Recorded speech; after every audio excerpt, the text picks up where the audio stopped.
Iran ಮೇಲೆ ಮತ್ತಷ್ಟು ಮಿಸೈಲ್ಗಳನ್ನ ದಾಳಿಗೆ ಒಳಪಡಿಸಿದಂತ ಇಸ್ರೇಲ್ ಇತಿಹಾಸದಲ್ಲಿಯೇ ಅತಿ ದೊಡ್ಡ ದಾಳಿಯನ್ನ ನಡೆಸಿದ್ದಾರೆ ಇಸ್ರೇಲ್. ಇರಾನ್ ಮೇಲೆ ಮತ್ತಷ್ಟು ಕ್ಷಿಪಣಿಗಳನ್ನ ಇಸ್ರೇಲ್ ಹಾರಿಸಿದೆ. ಇರಾನ್ ಮೇಲೆ ಅತಿ ದೊಡ್ಡ ದಾಳಿಯನ್ನ ನಡೆಸಿದಂತ ಇಸ್ರೇಲ್ ಇರಾನ್ ಕೂಡ ನಾವೇನು ಕಮ್ಮಿ ಇಲ್ಲ ಅನ್ನೋ ಹಾಗೆ ಏಕಾಂಗಿ ಹೋರಾಟವನ್ನ ಒಂದು ಕಡೆ ಮಾಡ್ತಾ ಇದ್ರೆ 250ಕ್ಕೂ ಅಧಿಕ ಮಿಸೈಲ್ಗಳನ್ನ ಈಗ ಇಸ್ರೇಲ್ ಮತ್ತೆ ಇರಾನ್ ಮೇಲೆ ಹರಿಬಿಟ್ಟಿವೆ. ಇರಾನ್ ಮೇಲೆ ಮತ್ತಷ್ಟು ಕ್ಷಿಪಣಿಗಳನ್ನ ಹಾರಿಸಿವೆ. ಇರಾನ್ ಮೇಲೆ ಅತಿ ದೊಡ್ಡ ದಾಳಿ ನಡೆಸಿದೆ ಈಗ ಇಸ್ರೇಲ್ ಮತ್ತು ಅಮೆರಿಕ ಜಂಟಿ ದಾಳಿ ಹಿನ್ನೆಲೆ ಈಗ ಇರಾನ್ ಸಂಪೂರ್ಣ ನಲುಗಿದೆ. ಇತಿಹಾಸದಲ್ಲಿಯೇ ಅತಿ ದೊಡ್ಡ ದಾಳಿ ಇದು. 3ನೇ ಮಹಾಯುದ್ಧ ಆಗುವಂತ ಎಲ್ಲಾ ಸಂದರ್ಭಗಳು ಕೂಡ ಇಲ್ಲಿ ಕಾಣ್ತಾ ಇದ್ದಾವೆ. ಒಂದು ಕಡೆ ಫ್ಲೈಟ್ಗಳು ಬಂದು, ಮತ್ತೊಂದು ಕಡೆ ಇರಾನ್ನ ಶಾಲೆಯ ಮೇಲೆ ಇಸ್ರೇಲ್ ಮಿಸೈಲ್ ದಾಳಿ ನಡೆಸಿದ್ದು 58 ಮಕ್ಕಳು ಬಲಿಯಾಗಿದ್ದಾರೆ. ಮತ್ತೊಂದು ಕಡೆ ವಸತಿ ಕಟ್ಟಡದ ಮೇಲೂ ಕೂಡ ಡ್ರೋನ್ ದಾಳಿ ನಡೆಸಲಾಗಿದ್ದು ಇರಾನ್ ಮೇಲೆ ಮತ್ತಷ್ಟು ಈಗ ಕ್ಷಿಪಣಿಗಳ ದಾಳಿ ನಡೆಸಿದೆ ಇಸ್ರೇಲ್. ಇರಾನ್ ಮೇಲೆ ದೊಡ್ಡ ದಾಳಿ ಇದು.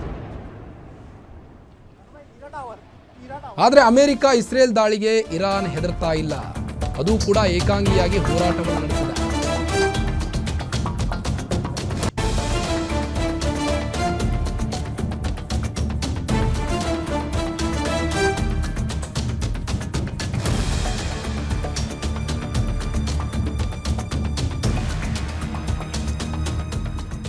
ಇರಾನ್ ಬ್ಯಾಲಿಸ್ಟಿಕ್ ಕ್ಷಿಪಣಿ ದುಬೈನ ಫಾರ್ಮ್ ಹೋಟೆಲ್ ಮೇಲೆ ಕ್ಷಿಪಣಿ ದಾಳಿ ನಡೆಸಲಾಗಿದೆ.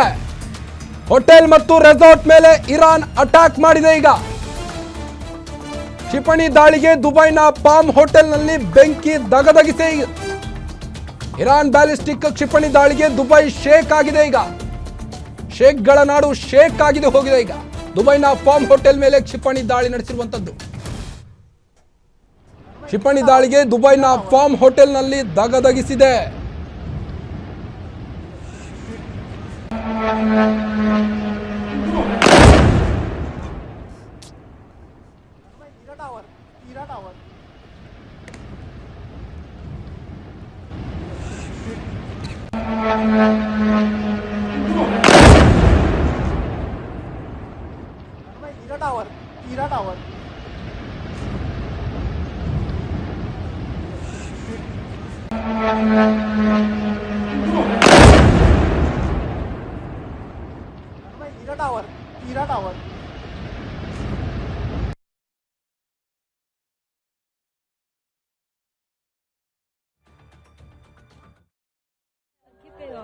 Tira.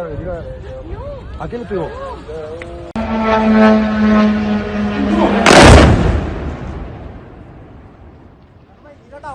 Tira tower.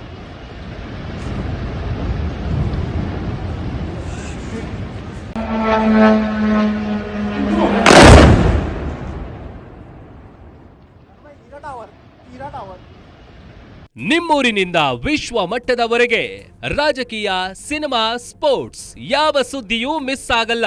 ಬರೀ ಸುದ್ದಿಯಷ್ಟೇ ಅಲ್ಲ, ಜೊತೆಯಲ್ಲೇ ಇರುತ್ತೆ ವಿಶ್ಲೇಷಣೆ. ಗ್ಯಾರಂಟಿ ನ್ಯೂಸ್ನ ಸಬ್ಸ್ಕ್ರೈಬ್ ಮಾಡಿ, ಫಾಲೋ ಮಾಡಿ, ಕ್ಷಣ ಕ್ಷಣದ ಅಪ್ಡೇಟ್ಸ್ ಪಡೆಯಿರಿ.